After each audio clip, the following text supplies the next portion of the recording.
ধানের শীষের মনোনীত প্রার্থীকে বিজয়ী করার লক্ষ্যে তাৎক্ষণিক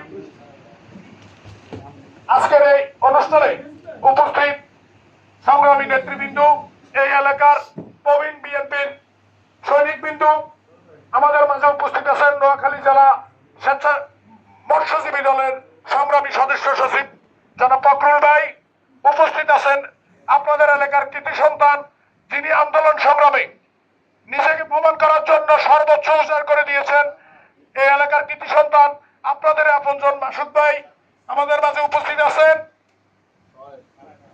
ঢাকাস্থ ইয়ুথ ফোরামের সংগ্রামী সদস্য সচিব রিয়াদ ভাই, ছাত্র নেতা রিয়াদ, হৃদয়, যুব দলের নেতা সোহেল, যুব দলের নেতা শিমরুল ভাই সহ রাজু সহ আসলে যারা উপস্থিত আছেন সবাই, নেতা রতন সহ যারা আছেন, ফয়েজ ভাই সহ উপস্থিত সকল নেতৃবৃন্দ, ইতালি প্রবাসী সুমন ভাই, সবাইকে ধানের শীষের মনোনীত প্রার্থী ব্যারিস্টার মাহবুবউদ্দিন খোকনের পক্ষ থেকে সংগ্রামী শুভেচ্ছা জানাচ্ছি। প্রিয় উপস্থিতি, আসলে এখানে আসার উদ্দেশ্য হলো আপনাদেরকে আরেকটু কাজের আরো উৎসাহ দেওয়া।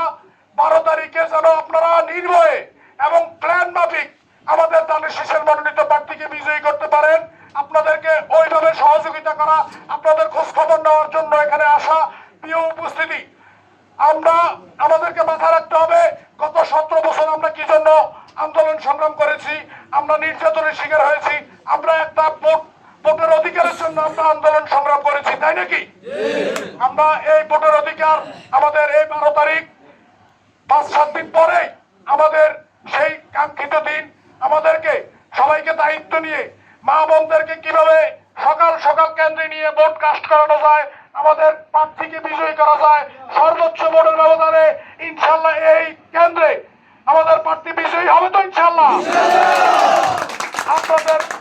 আপনাদের স্পিরিট দেখে আমার নিজেও আমার মনে হচ্ছে যে অন্যান্য ওয়ার্ড থেকে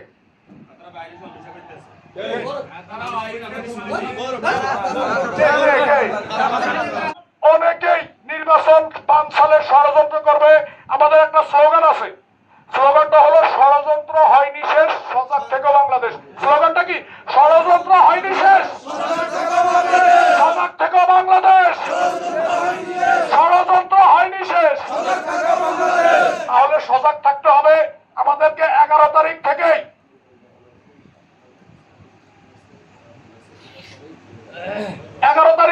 আমাদেরকে সজাগ থাকতে হবে। আমাদেরকে সর্বশেষ মামনের কাছে যেতে হবে। আমাদের কেন্দ্র কমিটি যারা দায়িত্ব আছে তাদের থেকে দায়িত্ব বুঝে নিতে হবে কিভাবে মা বোনদেরকে গাড়ি দিয়ে যাতায়াতের সুব্যবস্থা করানো যায়, কিভাবে মা বোনকে নিরাপদে আমাদের পক্ষে ভোট কাস্ট করানো যায় সেদিকে খেয়াল রাখতে হবে। আমাদেরকে কেন্দ্রে উইনার স্লিপ আমাদেরকে ঢিলামি দিলে হবে না, আমাদের দল তো জিতেই যাবে এই মনোভাব নিলে হবে না। আমাদেরকে মনোভাব নিতে হবে একটা সংগঠন, যে সংগঠন এই এলাকায় কি জামাত ইসলামের গত 17 বছর কোনো মিছিল হয়েছে? এখন মিছিল হয় কোত্থেকে, এখন লোক আসে কোত্থেকে? এরা গুপ্ত ছিল, এরা অন্য কোথাও কাটতি মেরেছিল। তাদের ব্যাপারে হুঁশিয়ার থাকতে হবে। তৃতীয় পক্ষ সুযোগ নিবে, আমাদের তৃতীয় পক্ষকে সুযোগ দেওয়া যাবে না। আমাদের সবাইকে একটা জিনিস মনে রাখতে হবে, আমরা কি পাইছি কি পাই নাই সেটা আমাদের দলের সুদিনে আমরা চিন্তা করব। আমাদের এখন পরীক্ষা, এখন এই ভোটের পরীক্ষায় আমরা জিততে হবে, আমাদের প্রার্থীকে বিজয়ী করতে হবে। আমাদের ব্যারিস্টার মাহবুবউদ্দিন খোকনের ব্যাপারে আমরা তো এমনি অবগত, উনি সৎ মানুষ, ওনার ব্যাপারে আমাদের মা বোনদেরকে বুঝাইতেও সহজ হবে। ওনার কোনো স্ক্যান্ডাল নাই, উনি একজন ক্লিন ইমেজের ব্যক্তি, উনি দেশ সেরা জাতীয় নেতা, উনি দেশ সেরা ব্যারিস্টার, উনি ঢাকা সুপ্রিম কোর্ট আইনজীবী সমিতির 7 বার নির্বাচিত, যেটা উপমহাদেশের কোন রেকর্ড নাই। 7 বার উনি নির্বাচিত হয়েছেন। উনি এখন যে পদে আছেন, এই পদে সুপ্রিম কোর্ট আইনজীবী সমিতির সভাপতি ছিলেন শেরেবাংলা একেএম ফজলুল হক। সেই সংগঠনের সেই সমিতির বর্তমান সভাপতি আমাদের নেতা। আমাদের গর্বের অনেক কারণ আছে, আমাদেরকে খেয়াল রাখতে হবে নেতার কাছে যেন আপনারা ছোট না হন। এই কেন্দ্রে সর্বোচ্চ ভোটের ব্যবধানে আমাদের নেতাকে বিজয়ী করার জন্য অনুরোধ জানিয়ে আজকের মতো এখানে বিদায় নিচ্ছি। শহীদ প্রেসিডেন্ট জিয়াউর রহমান অমর হোক, খালেদা জিয়া অমর হোক। নিশ্চিত